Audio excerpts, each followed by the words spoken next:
Le fonctionnement du cerveau est extraordinairement complexe et il est loin d'avoir livré tous ses secrets. Cependant, les neurosciences ont établi que l'intelligence ne peut pas se réduire à une qualité unique, mesurable par un quotient, comme le QI par exemple. Notre cerveau serait en fait une sorte de puzzle en 3D, avec différentes parties spécialisées par domaine, reliées en réseau et qui correspondraient à différentes formes d'intelligence. En fonction de nos héritages culturels et génétiques, de nos expériences personnelles, scolaires ou extrascolaires, nous développons plus ou moins ces intelligences dans lesquelles nous sommes donc plus ou moins performants.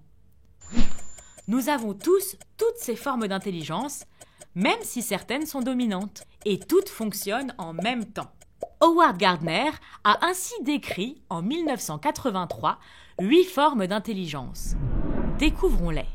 Si vous aimez toucher, fabriquer des objets ou jouer la comédie, si vous êtes doué en sport ou en danse, alors vous avez une intelligence corporelle kinesthésique élevée.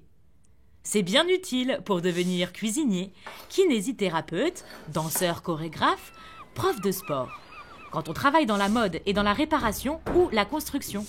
Si vous aimez dessiner, faire des puzzles, aménager et décorer votre chambre, si vous savez vous repérer sur une carte ou si vous visualisez des images dans votre tête, vous avez une intelligence visuelle spatiale au top. Peut-être deviendrez-vous architecte, animateur 3D, designer, graphiste, livreur, taxi, pilote ou urbaniste. Vous êtes sensible à la nature? Vous aimez prendre soin d'un animal ou d'une plante? Vous avez une intelligence naturaliste développée.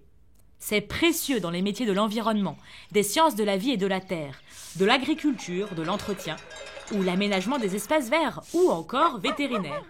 Si vous aimez lire, raconter des histoires, débattre, jouer avec les mots, étudier des langues étrangères, vous avez une intelligence verbale linguistique importante. Cette intelligence est exploitable dans le droit, le journalisme, l'enseignement, l'interprétariat, les ressources humaines, le secrétariat. Si vous pensez chanter juste, enfin, si on vous dit que vous chantez juste, si vous êtes sensible au son, au rythme, aux mélodies, ou si vous en composez et produisez vous-même, votre intelligence musicale rythmique est fortissimo. Vous en aurez besoin pour devenir musicien, technicien du son, ou acousticien par exemple. Vous raisonnez logiquement? Vous savez calculer et résoudre des opérations mathématiques, mettre en ordre des objets et des nombres, développer des arguments logiques. Alors, vous avez l'intelligence la plus valorisée à l'école, l'intelligence logico-mathématique.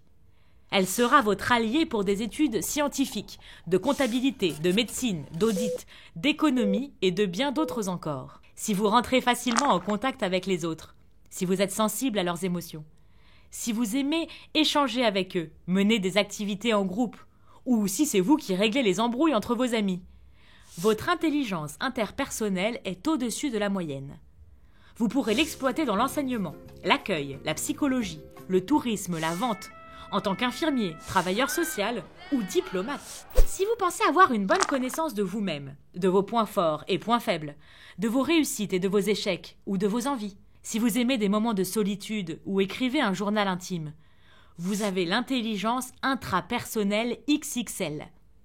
Vous vous appuierez sur elle si vous devenez entrepreneur, psychologue ou coach. Vous en aurez aussi besoin pour faire des choix qui vous ressemblent.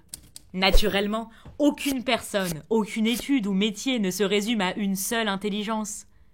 Et de plus, vous pourrez encore les développer par vos entraînements, expériences et apprentissages. La vraie question n'est donc pas « quel est mon niveau d'intelligence ?», mais « quels sont mes types d'intelligence ?» Y répondre vous permettra de choisir des études et un métier en accord avec vos compétences. Mais existe-t-il des bêtises multiples ?